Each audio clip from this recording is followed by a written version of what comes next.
This is KCTV English News. I'm Hyung Shim. The province has been designated a regulation-free zone for electric vehicle charging services. Prime Minister Lee Nak-yeon presided over the Ministry of SMEs and Startups Committee meeting and designated 7 local governments nationwide as regulation-free zones. As a result, the provincial government will benefit from eased regulations over the next 2 years on projects in 4 areas, such as reducing EV charging time, creating mobile EV charging services, and building a sharing platform for EV charging stations. Local officials expect the designation to induce production of 33 billion won and create 110 jobs and $3 million in exports. Local officials have submitted next year's budget plan set at around 5.8 trillion won to the Provincial Council for approval. This is an increase of 530 billion won from this year's budget. Due to the sluggish real estate market, property acquisition tax is expected to decrease.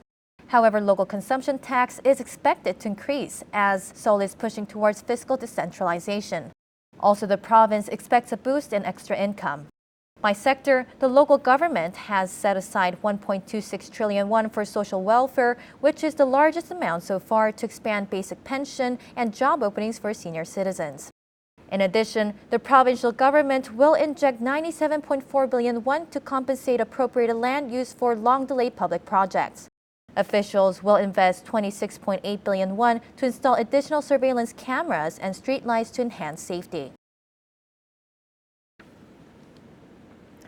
The director of a meditation center in Jeju City was indicted for leaving a dead body unattended for over a month at the center.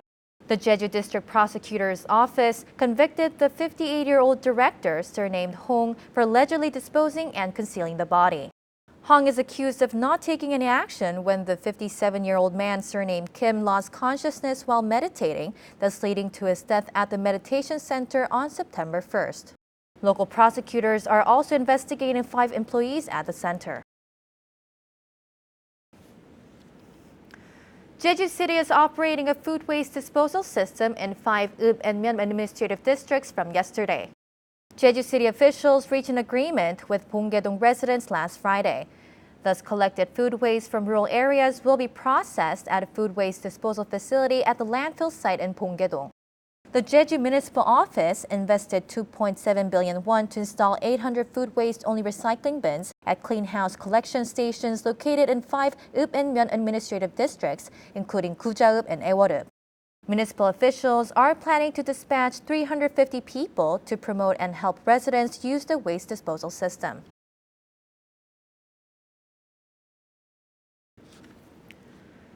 The Jeju Marine Fisheries Research Institute is conducting an experiment to devise ways to farm Chujaru specialty Pyropia dentata, which is a type of red algae called Itbari dolgim in Korea. Researchers will try to artificially collect seedlings by using a trichome provided by the National Institute of Fishery Science. Thus, researchers have tied seedlings to monofilament lines and installed them 6 meters underwater at Shinyang Port in Chujado Island. Chujado Island's naturally grown specialty seaweed is very well known for its good taste and flavor and is priced 2 to 3 times higher than laver produced mainly along the southern coast of the Korean peninsula.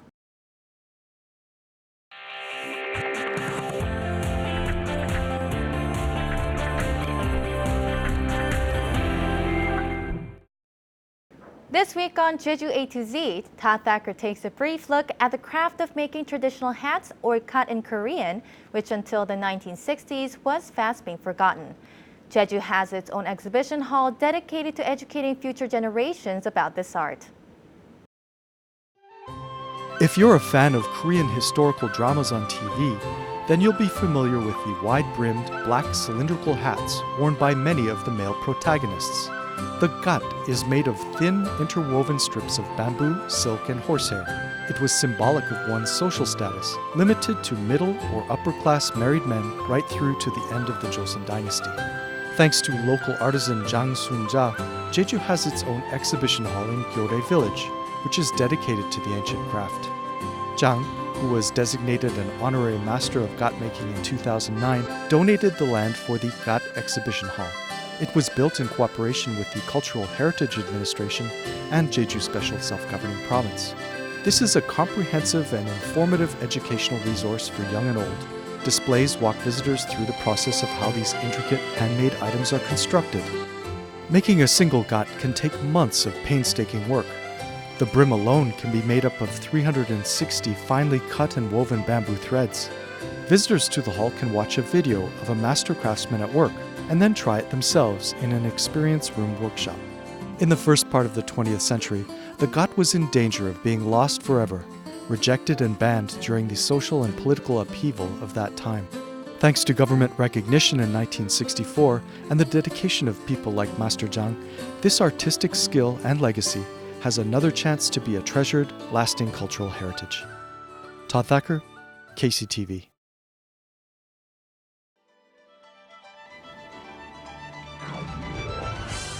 Enjoy a digital art exhibition of a fairy tale.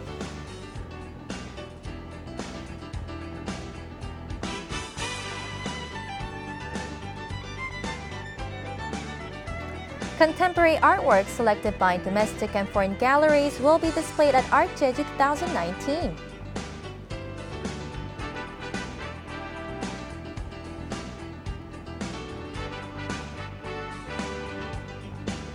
Join in the fun at Marados Marina for a busking performance.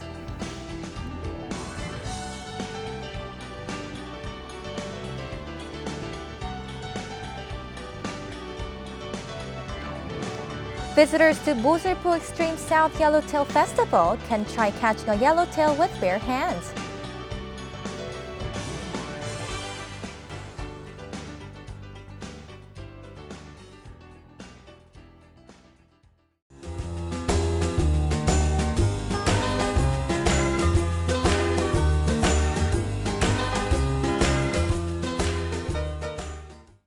Taking a look at our weather, skies will be cloudy throughout Thursday. We expect strong winds to add wind chill to already cold temperatures tomorrow, so please take care. For more details, here's your forecast. The morning low in Jeju City will be 12 and the afternoon high will be 13 degrees.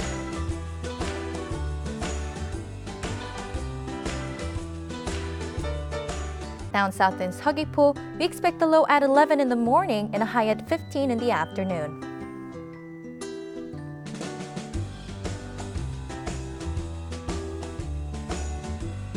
Over in Seongsan, the temperatures will be 10 in the morning, warming up to 13 degrees.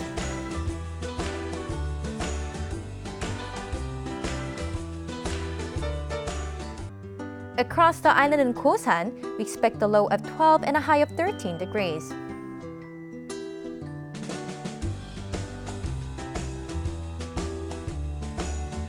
And up on the mountain at Songpanak, we'll hit a low of 4, topping off at 6 degrees.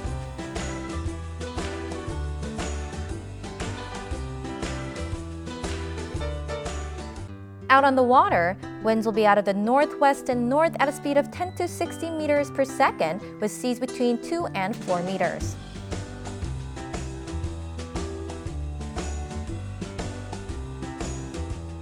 And here's what's coming up.